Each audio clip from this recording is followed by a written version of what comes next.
everybody, this is Melissa with Designs by Little Bee. Today I'm going to do a quick tutorial on a patchwork design. Today I'm going to do the pumpkin. So I've got all of my orange, yellow, black, white fabrics out on display so I can have them quickly available to choose from. These are the same instructions that will go for the patchwork numbers, the patchwork letters, and I plan to do some more patchwork designs soon because they're really fun and easy and they're a really great way to use up scraps. Now, one thing I want to mention before I get into it and forget is when you're doing the little pieces of patchwork, it's a really good idea to cut them and then back them with some heat and bond light or whatever you use as an iron-on stabilizer, because it will keep them crisp and keep them from fraying as much and keep the garment looking good through a bunch of washes, which we know will happen especially with kids. So I'm not going to do that for ease of making the tutorial quickly, but you probably want to. When you cut out a piece for the pumpkin, run over to your ironing board and just slap a little square of heat and bond light on there. If you don't know what that is, look it up in any embroidery group you're in. I guarantee everybody knows what it is and they can easily teach you how to use it. So first I got my garment hooped and I've got my pumpkin design on here. It's a good idea to read through the step list first because the designs may differ very slightly. For example, the pumpkin, he does the stem stitches out first, and then the leaf stitches out because those are two different colors, and then I do the whole pumpkin at once. So I'm going to show you what I mean. Step 1 is the placement for your stem.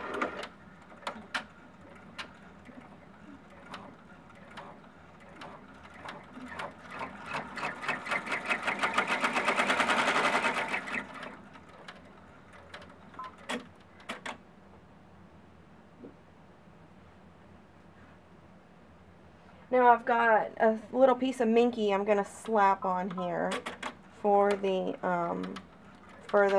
stem fabric.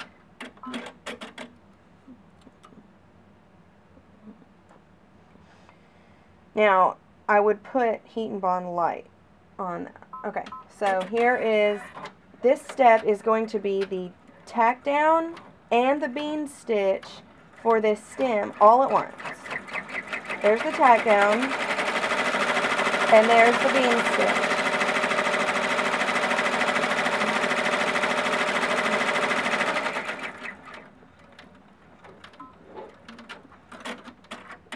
Now, here's where it gets where you might want a little guidance.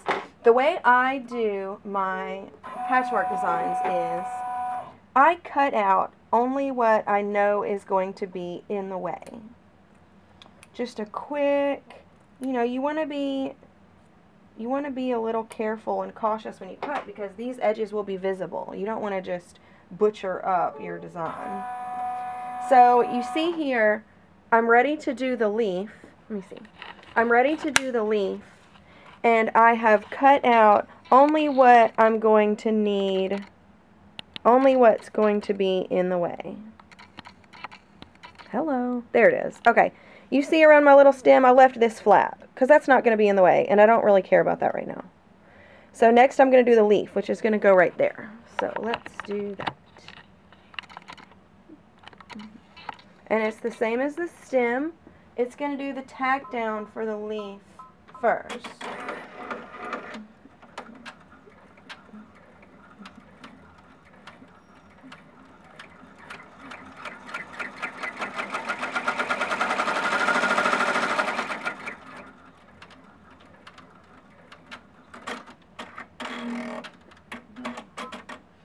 Next, you're gonna take a piece of green fabric. I've got some little scraps around here. You can iron some heat and bond light on the back of this, and then just run that next. It's the tack down,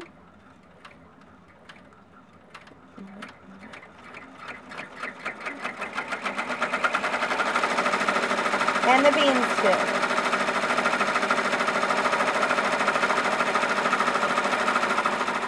You can see that I have cut around just what I need to go on with my pumpkin. He's upside down. So this is the stem, There's the leaf. I got all this extra hanging off, and I don't really care because I'm not going to be stitching up there anyway. So the next step that we'll run on this pumpkin, let me close them up.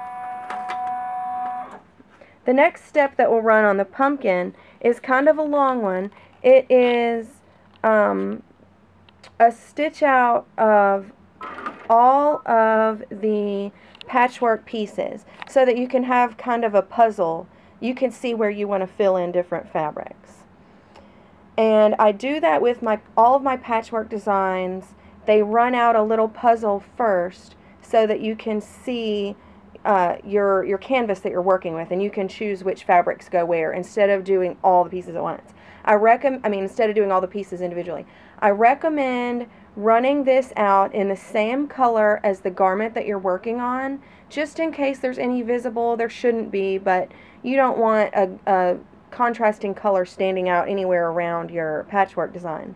So this is a little black dress for a little baby that I got last year from Hobby Lobby.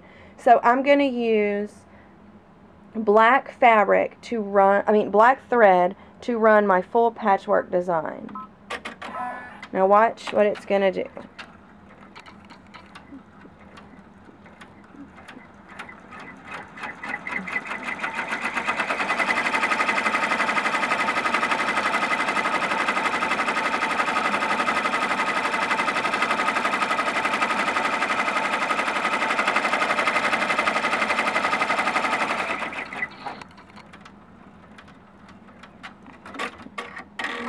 Okay, I'll stop it there for a second. You see it has stitched out in black thread the left portion of the pumpkin. That's all it could do in one straight stitch. Now it's going to cut, and it's going to go to the second portion. Then it's going to do the center, then the fourth, and the fifth. So I'm going to go ahead and do that and come right back. Okay, so I changed the angle of my camera a little bit. I'm sorry, I just realized that was at a really crappy angle for you to see what I was doing. It's a Sunday morning, I've got 100 projects to do, and I wasn't paying enough attention to what I was doing. Okay, so now you can see the whole patchwork pumpkin is stitched out in black thread to match my dress, so it's not standing out too much. It's not going to get in the way. Now I'm going to go to all my little table full of fabrics, and it's going to stitch out the patchwork pieces in the same order in which it stitched out the little puzzle. It's going to start from the top left and go down. Second piece, down. Middle, down. So just look at each piece and choose which fabric you want to use for that. Again, I do recommend using Heat and Bond Light on each piece of fabric to give it stability and a little bit of extra stabilization under there. So let's say for this one I want to do the black, orange polka dots. So then you run each stitch, and each step is going to do a tack down, and then an immediate bean stitch. And with the Heat and Bond Light under it, it'll give it stability to stay flat. You can pin it also. That's a great idea.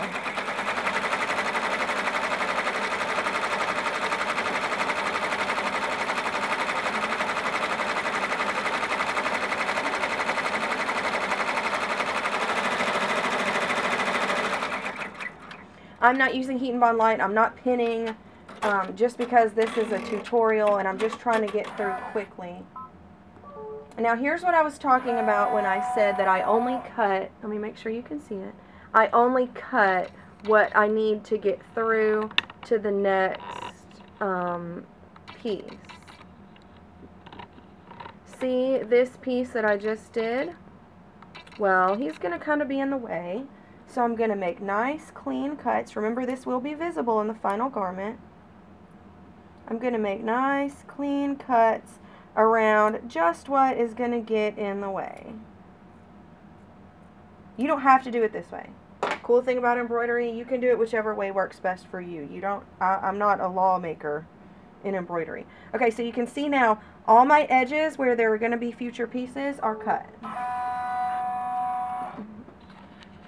So, at the end of my pumpkin, I'm going to have a lot of raw edges. If you do it this way, you're going to have a lot of edges that are uncut, or you can cut them all as you go. It's totally up to you. So now I'm going to go ahead and do all the other pieces, and then I'll come back. Okay, so now your patchwork pumpkin is complete. When you take them off the hoop, if you did it like I do it, then you're going to have all these edges hanging off. So you can go ahead and cut neatly and cleanly around all the edges. And there you have it. Now your patchwork pumpkin is complete. If you used Heat and Bond Light on your little scraps, then you need to go over, unhoop your project, go over to your ironing board, and iron it according to the settings on your Heat and Bond Light package. I believe it's a medium heat setting for 6 or 7 seconds. I would check the instructions again just to be sure. That's pretty much how all my patchwork designs go. I hope to come out with a bunch more because I think they're really cute and really unique. And I hope this tutorial was really helpful, and I hope you have a great day and happy stitching.